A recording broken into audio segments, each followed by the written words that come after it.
En Amérique du Sud vivent des oiseaux extraordinaires.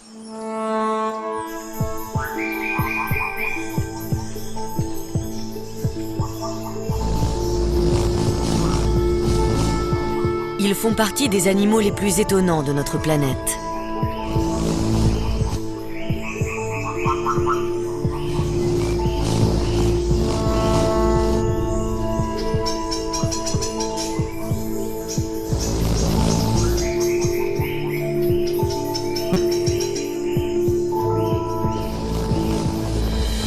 Ils sont fascinants à observer.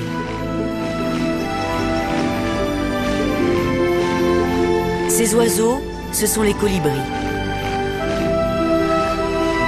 Leur couleur chatoyante et leurs prouesses aériennes les rendent uniques au monde. Raison pour laquelle ils sont traqués comme les plus grandes stars.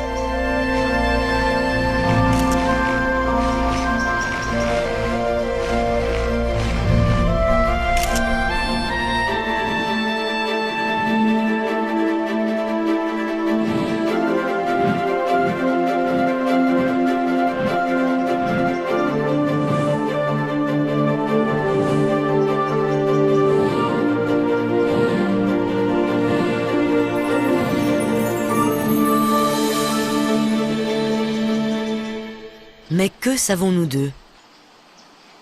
D'abord, ils sont minuscules, d'où leur surnom d'oiseaux-mouches. Ils font même partie des plus petits animaux à sang chaud du monde.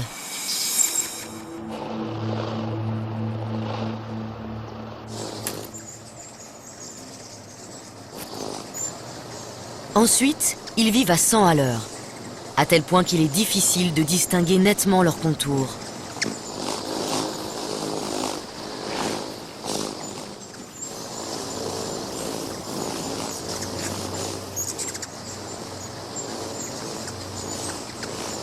Pour mieux les étudier, il faut commencer par ralentir un peu leur rythme frénétique. Une caméra à haute vitesse permet de pénétrer dans leur monde secret.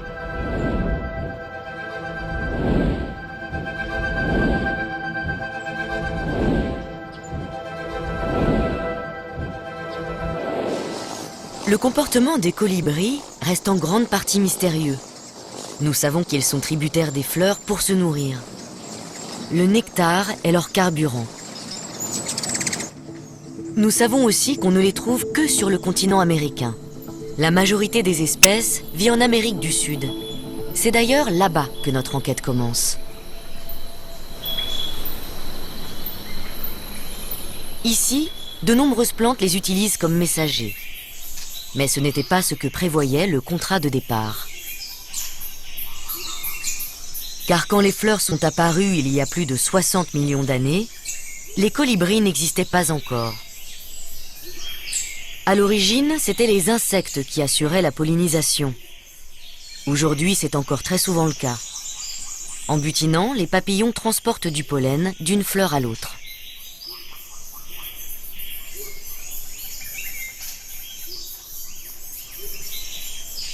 Les plantes sont fécondées et les insectes sont nourris. Chacun y trouve son compte.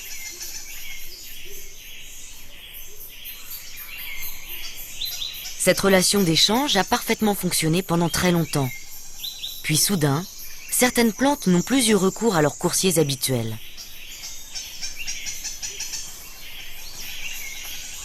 Pour quelle raison? La réponse se trouve dans les massifs forestiers d'Amérique du Sud. Ici, les matins sont froids et humides.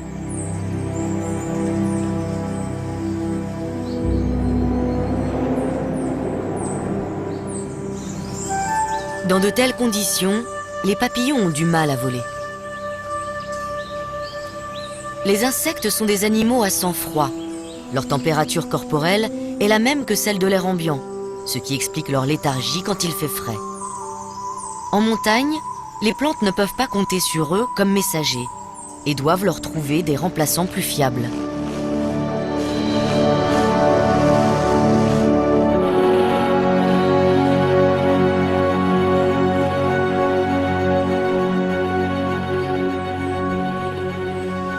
Nous ne saurons jamais avec certitude où le changement s'est produit. Mais c'est quelque part. peut-être ici, sur les hauts plateaux brésiliens, que les plantes ont changé de fournisseur.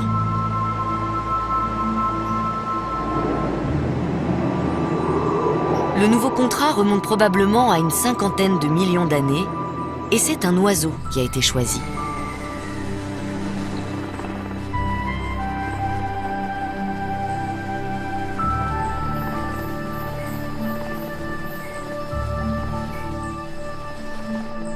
Pour cet ancêtre des colibris actuels, qui devait ressembler à ce colibri tacheté, cet accord signifiait aussi plus de chances de survie. À l'origine, il mangeait sans doute des insectes et des araignées et avait un bec relativement épais.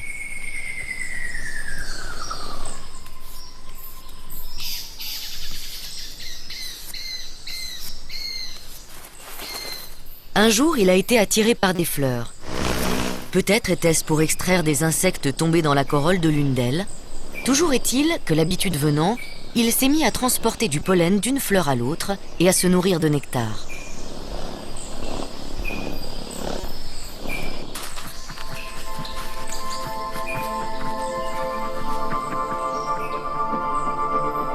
Au fil des millénaires, son bec s'est affiné et allongé.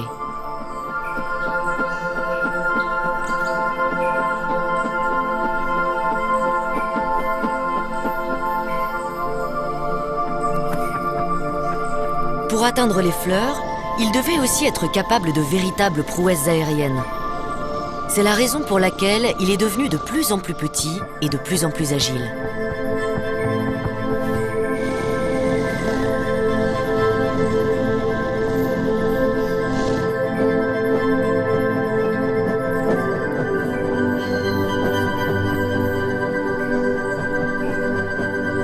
Sa langue s'est allongée, de façon à pouvoir plonger au cœur des fleurs.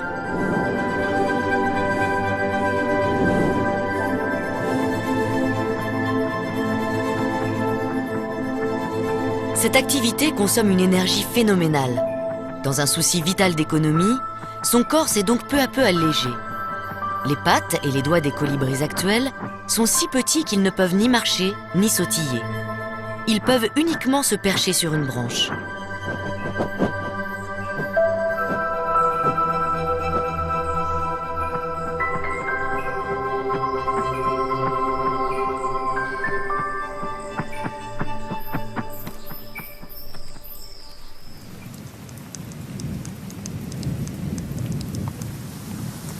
Les premiers colibris proposaient un service digne de confiance aux plantes dont ils dépendaient.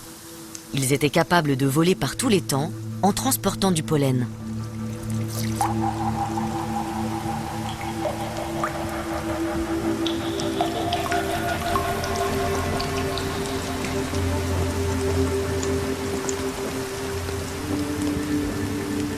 Pendant des millions d'années, ils sont restés très généralistes, se nourrissant d'une grande variété de fleurs.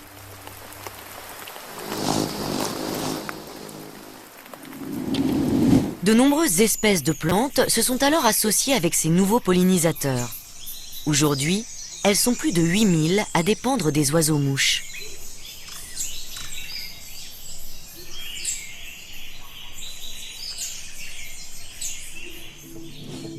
Mais dans ce contrat, les plantes aussi ont leurs obligations. Elles doivent fournir plus de nourriture à leurs coursiers, car les oiseaux dépensent 10 fois plus d'énergie que les insectes dont ils ont pris la place.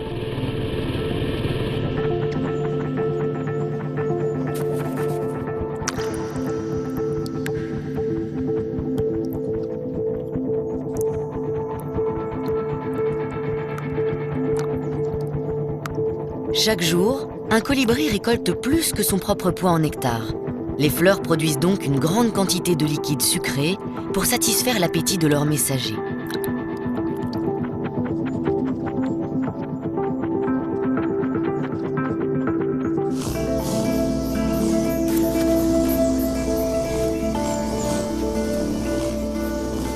Pendant longtemps, les spécialistes ont cru que les plantes dont se nourrissent les colibris arboraient des fleurs oranges ou rouges pour les attirer. La réalité est bien plus étonnante. Les abeilles ne distinguent pas le rouge du vert. Les plantes cachent ainsi leur précieux nectar à ces insectes daltoniens.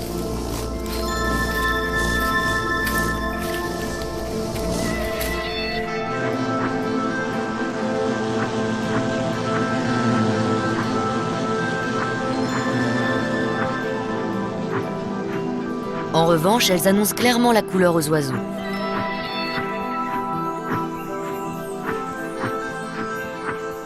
Ces derniers aussi ont dû faire des efforts. Afin de se protéger encore plus des insectes, les plantes présentent des fleurs longues et minces situées à l'extrémité de leurs tiges. Seul un animal capable d'une grande précision en vol stationnaire peut les atteindre. C'est le cas des colibris, mais cette technique est épuisante.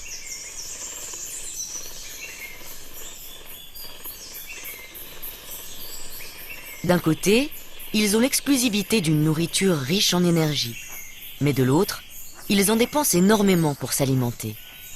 C'est un équilibre délicat que les oiseaux-mouches doivent gérer. Une de leurs caractéristiques est leur aptitude à garder leur position dans l'espace. Aucune autre espèce n'en est capable. Le sucrier à ventre jaune s'y essaie malgré tout.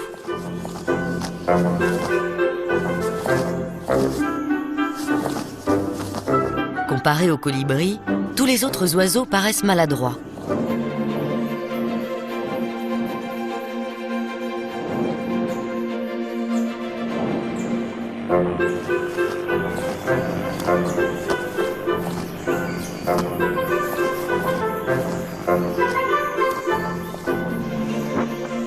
Cela tient à la façon dont volent les oiseaux-mouches. Pratiquement tous les oiseaux génèrent de la portance en rabattant leurs ailes vers le bas. Puis ils replient leurs ailes lorsqu'ils les ramènent vers le haut.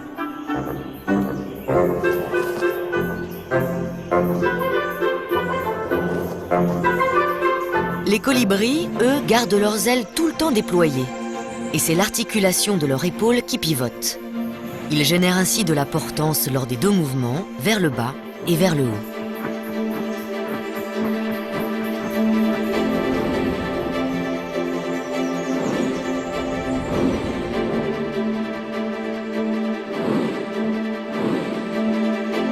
Cette particularité leur confère un avantage considérable et fait d'eux les plus grands acrobates aériens du règne animal.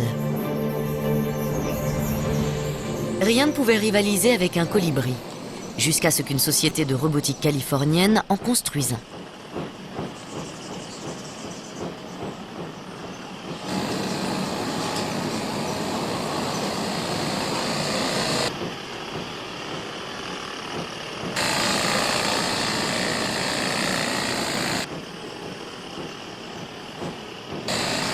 Tout comme les vrais, ils volent grâce à la double poussée de ses ailes. Cette prouesse technique est tellement réaliste qu'elle trompe même un véritable oiseau-mouche.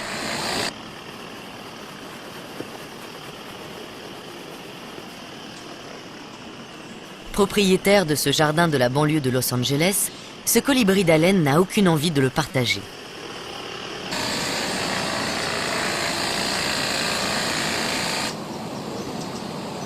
La situation atteint un stade critique quand le robot s'approche de l'abreuvoir à nectar du vrai colibri, qui passe aussitôt à l'attaque. Il a beau être 4 fois plus petit, il n'hésite pas une seconde à piquer sur l'intrus.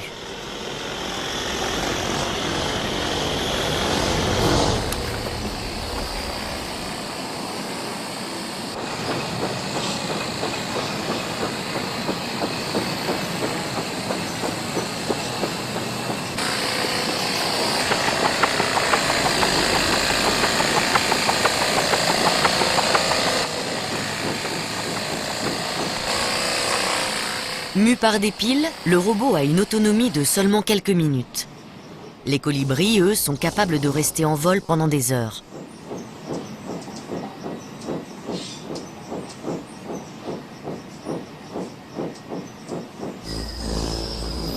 Ils peuvent manœuvrer dans tous les sens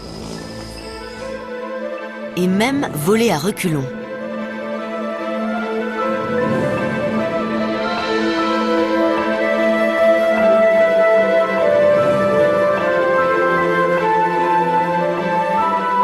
Ils peuvent aussi tourner sur eux-mêmes ou voler sur le dos.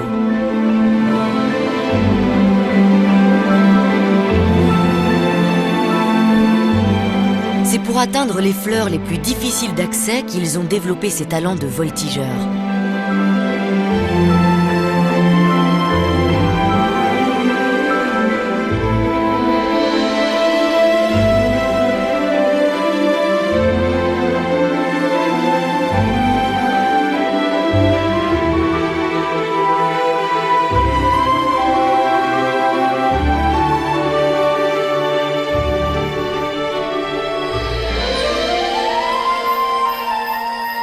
Mais cette virtuosité a un coût énergétique.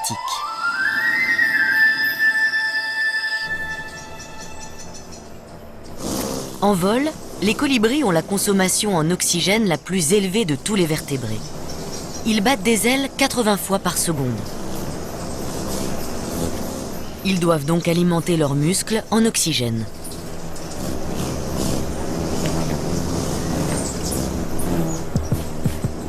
Lorsqu'ils sont perchés, leur rythme cardiaque est d'environ 400 pulsations par minute.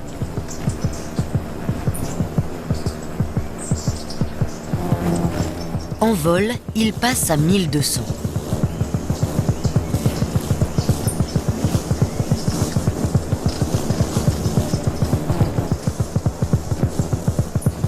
Mais ce n'est pas suffisant quand ils font du surplace. Leur cœur se dilate alors de manière à envoyer encore plus de sang à chaque battement. La circulation sanguine du cœur vers les poumons et les muscles, puis le retour vers le cœur, s'effectue en moins d'une seconde.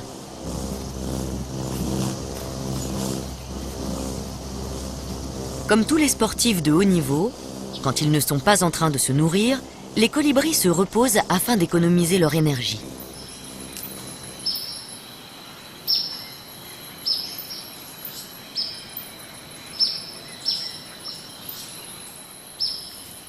En fait, ils passent 80% de leur temps perchés, ce qui leur permet d'étirer leurs muscles et de lisser leurs plumes.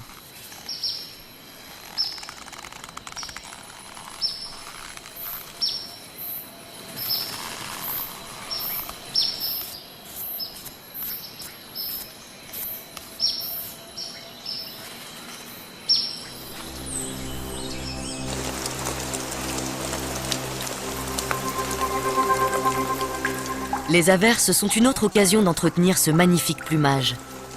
À la différence des insectes, les oiseaux-mouches adorent la pluie et ne perdent jamais une occasion de prendre une bonne douche.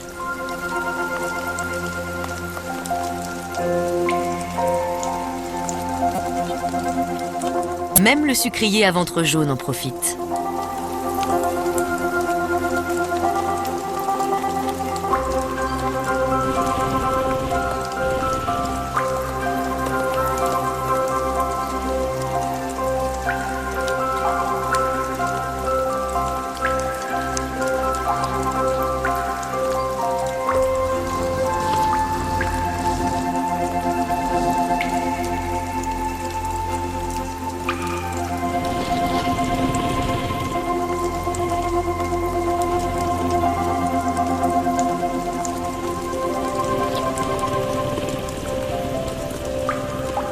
Mais la récréation est de courte durée. Les colibris doivent se nourrir en moyenne toutes les 15 minutes. La mort par inanition n'est souvent qu'une question d'heures.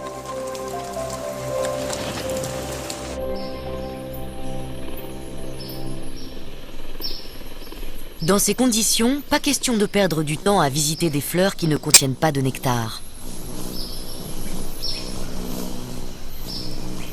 Est-il possible qu'ils se souviennent de toutes celles où ils sont déjà passés ? C'est envisageable quand il n'y en a qu'une ou deux par tige. Mais comment font-ils avec un arbuste comme celui-ci ? Pourtant, même surlippés, les colibris savent exactement quelles fleurs ils ont déjà butinées. Un exploit pour un cerveau aussi minuscule. Les plantes ont joué un rôle essentiel dans l'évolution de la taille, du mécanisme de vol et du métabolisme extrêmement rapide des colibris. Mais les oiseaux ne peuvent pas vivre uniquement de nectar. Ils ont aussi besoin de protéines qu'ils attrapent en plein vol avec une précision remarquable. Ça ne marche pas à tous les coups, mais presque.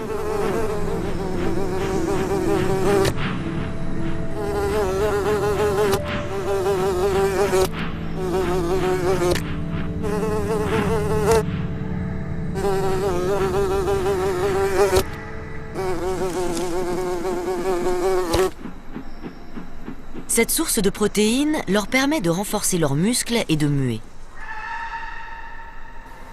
La seule difficulté est de ne pas s'étouffer en avalant une mouche.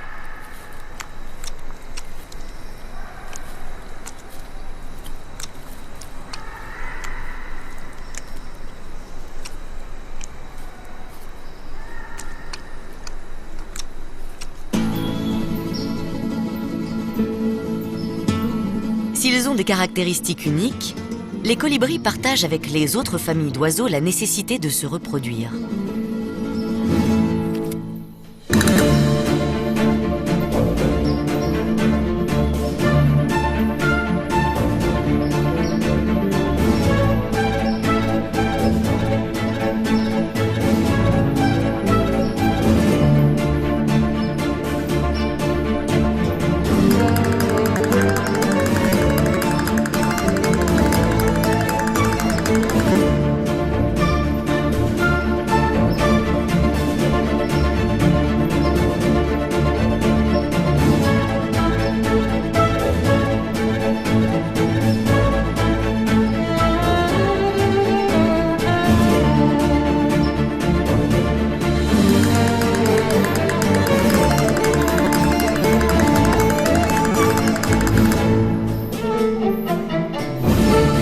La coquette de Poplar mâle a une façon étrange d'impressionner les filles. Sa cour ne dure que quelques secondes. Elle était passée complètement inaperçue jusqu'à ce que des images ralenties n'en dévoilent le secret.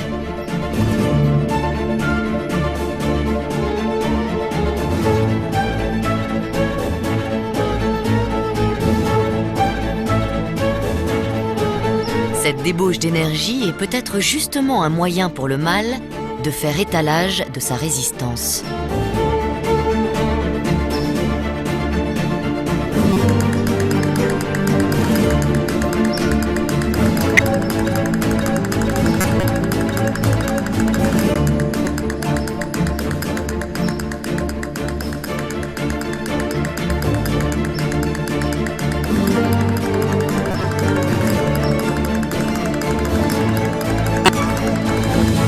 Malgré tous ses efforts, la femelle n'est pas du tout impressionnée.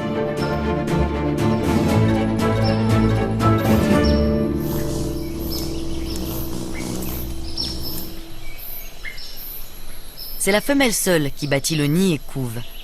Mais chez les colibris, les choses ne sont jamais simples. La femelle doit rester pendant de longues périodes dans son nid pour réchauffer les œufs. Pour cela, elle est obligée d'abaisser sa température corporelle. C'est la seule solution pour réduire le temps passé à se nourrir.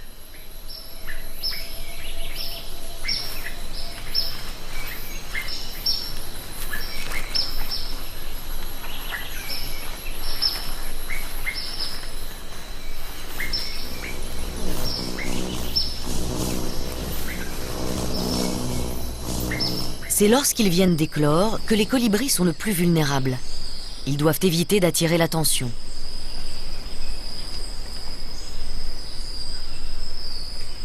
Quand le duvet de leur dos perçoit l'air déplacé par les ailes de leur mère, ils réclament à manger à gorge déployée, mais en silence.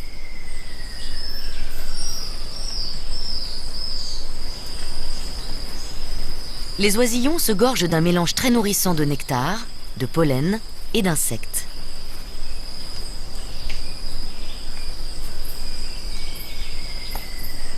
Malgré ces soins attentifs, peu d'oisillons parviennent à l'âge adulte. Les adultes eux-mêmes sont confrontés à un problème de taille. Puisqu'ils sont obligés de se nourrir tous les quarts d'heure, une fois la nuit tombée, comment font-ils pour survivre jusqu'au lendemain matin ?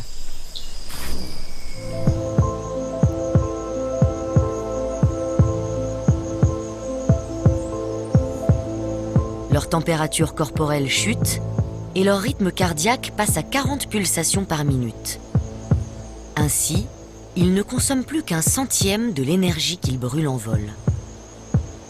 Mais ce n'est pas sans danger. Quand ils sont plongés dans cette torpeur, ils ne peuvent plus bouger ni échapper à un prédateur nocturne.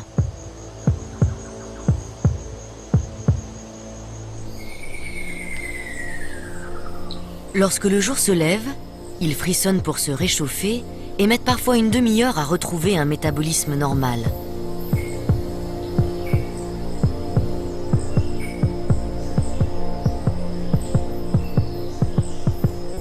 Aussi extrême que cela puisse paraître, c'est à ce prix que les colibris ont une chance de survivre à la nuit.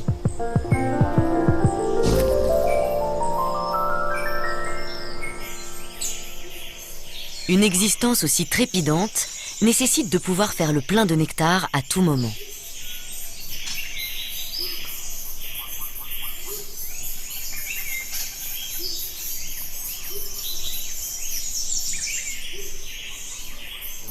Pour cela, la plupart des espèces gardent jalousement un territoire suffisamment riche en fleurs.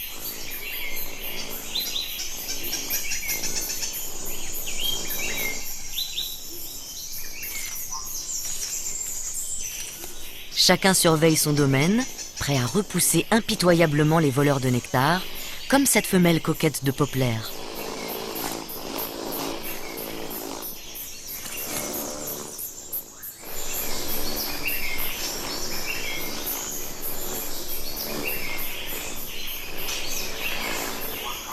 Le plus souvent, l'intrus bat en retraite sans insister. Le propriétaire défend aussi son territoire en exhibant son extraordinaire plumage.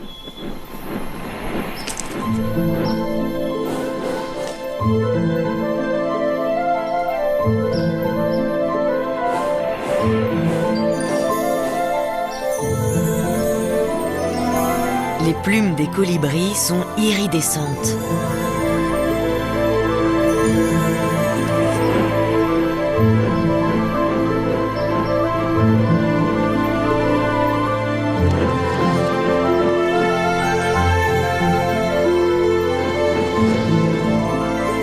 Leurs couleurs ne sont pas dues à des pigments, mais à de microscopiques bulles d'air emprisonnées dans les barbules qui réfractent et reflètent la lumière.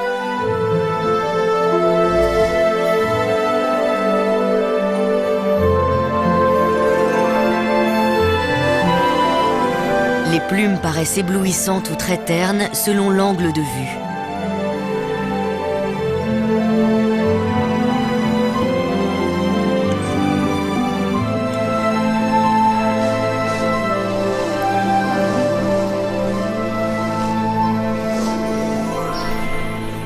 Si afficher ces plus belles couleurs ne suffit pas à décourager les intrus, il y a aussi une méthode plus directe.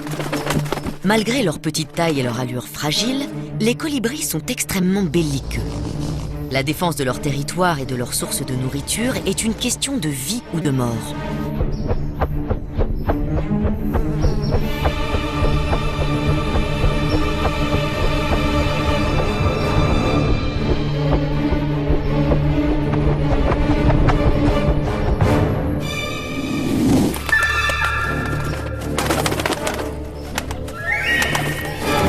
Les combats aériens sont spectaculaires.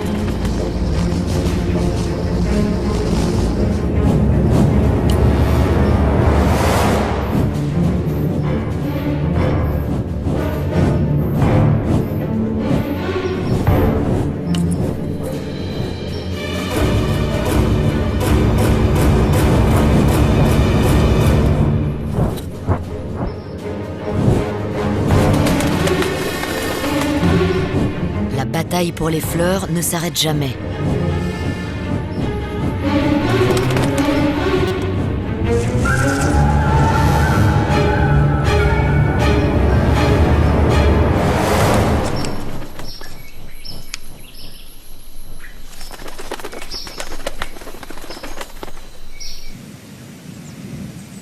Dans le nord du Brésil, certains territoires ne sont ouverts que quelques heures par jour. Les cactus qui ont poussé sur la roche nue fleurissent uniquement l'après-midi. Le reste du temps, leurs fleurs se cachent à l'intérieur de ces étranges calottes et le jardin de pierre est désert.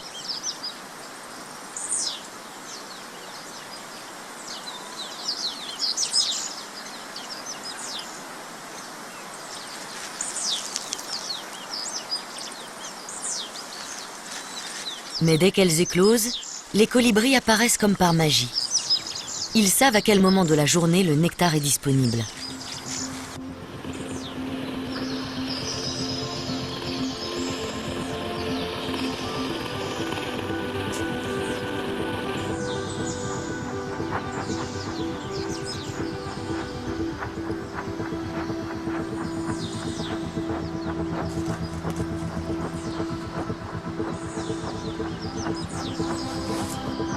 Tout en se régalant, ils transportent d'une fleur à l'autre le pollen qui se colle sur leur bec.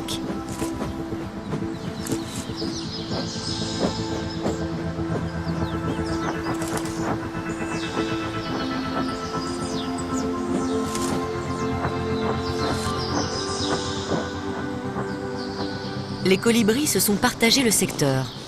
Chacun défend son espace aérien et en chasse les indésirables.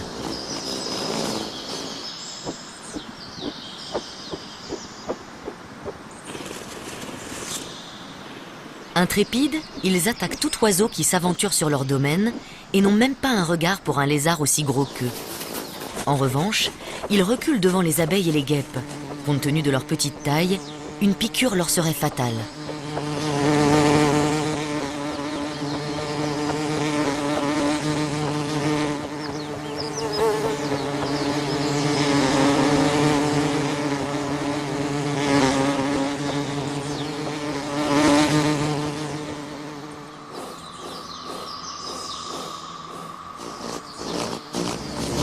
Ils se gorgent ainsi de nectar jusqu'au soir. Et dès que la lumière baisse, ils disparaissent les uns après les autres jusqu'au lendemain.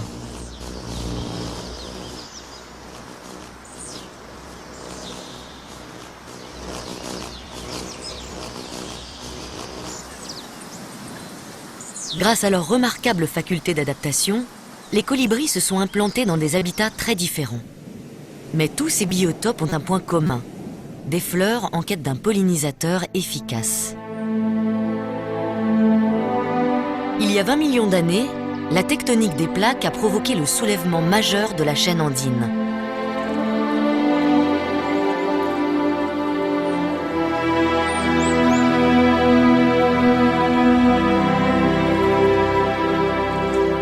Culminant à plus de 5000 mètres, la sierra volcanique a créé de nouveaux habitats pour les oiseaux.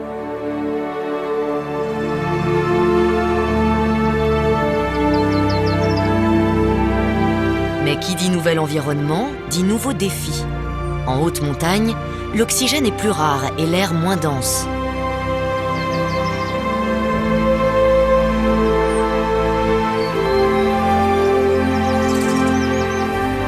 Certaines plantes ont apporté une aide bienvenue à leurs partenaires ailés.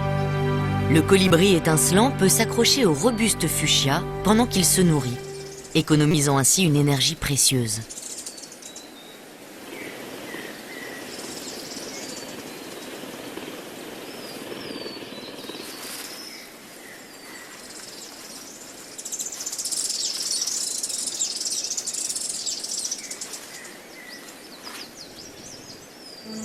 Les moyens d'adaptation varient selon les espèces. Le colibri géant est doté d'ailes immenses qui compensent la faible densité de l'air. De plus, la pointe de ses deux ailes se touche presque à chaque battement. Cette amplitude de mouvement augmente la portance. Le colibri géant est le plus grand des oiseaux-mouches. Il fait environ le même poids qu'une mésange charbonnière.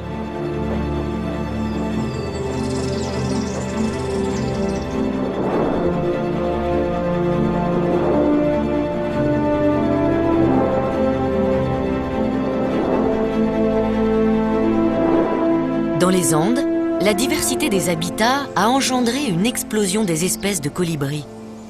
La moitié d'entre elles vivent dans ces régions montagneuses, près des plantes qui les nourrissent. Certaines plantes ont noué des liens encore plus étroits avec les oiseaux pollinisateurs. Les fleurs des brugmansia, appelées aussi trompettes des anges, font une vingtaine de centimètres de long.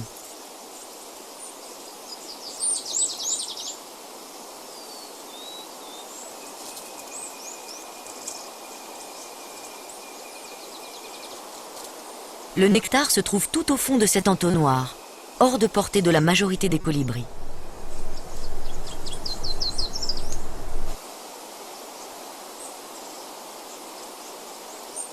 Ce colibri de Matthews n'a aucune chance d'y accéder.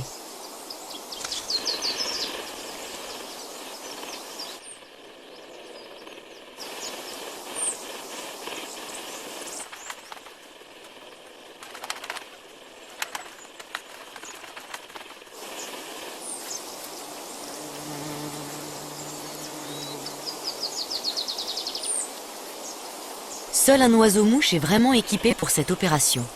Le colibri porte-épée. Son bec est plus long que son corps. Rapporté à sa taille, c'est même lui qui a le bec le plus long de tous les oiseaux.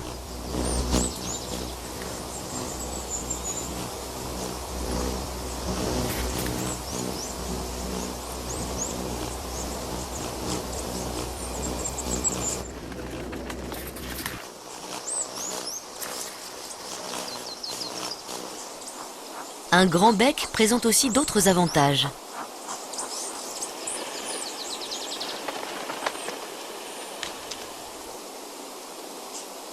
Les brugmansias ne sont pas les seules plantes qui se soient associées avec le porte-épée. La fleur de cette espèce de passiflore est elle aussi de forme tubulaire. Quand il s'enfonce à l'intérieur, l'oiseau se tache de pollen.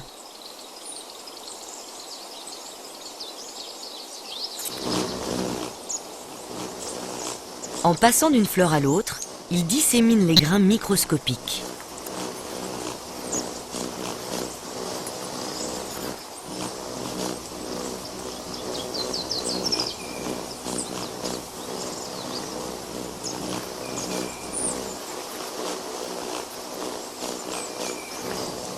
Grâce à ce contrat d'exclusivité avec le colibri, les trompettes des anges et les passiflores augmentent leurs chances de pollinisation.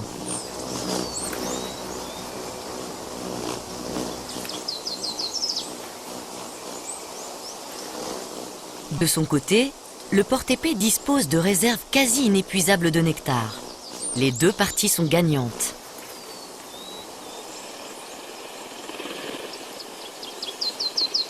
Une relation encore plus étroite existe entre les plantes du genre Heliconia et une espèce particulière de colibri.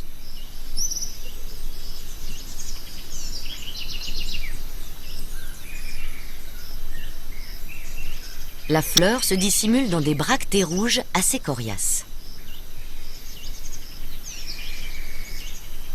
D'une belle couleur jaune, elle est très incurvée.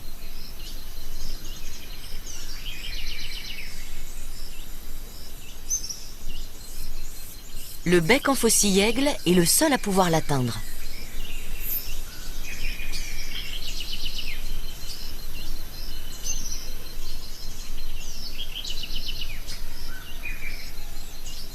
La forme de son bec correspond parfaitement à la courbe de la fleur.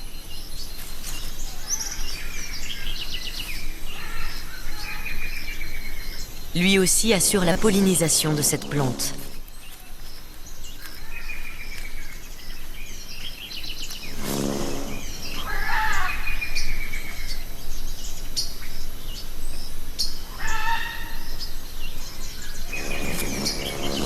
Puisque le nectar des Heliconia lui est réservé, le bec en faucille-aigle n'a pas besoin de défendre son territoire. Il passe ses journées à voler tranquillement d'une grappe de fleurs à l'autre.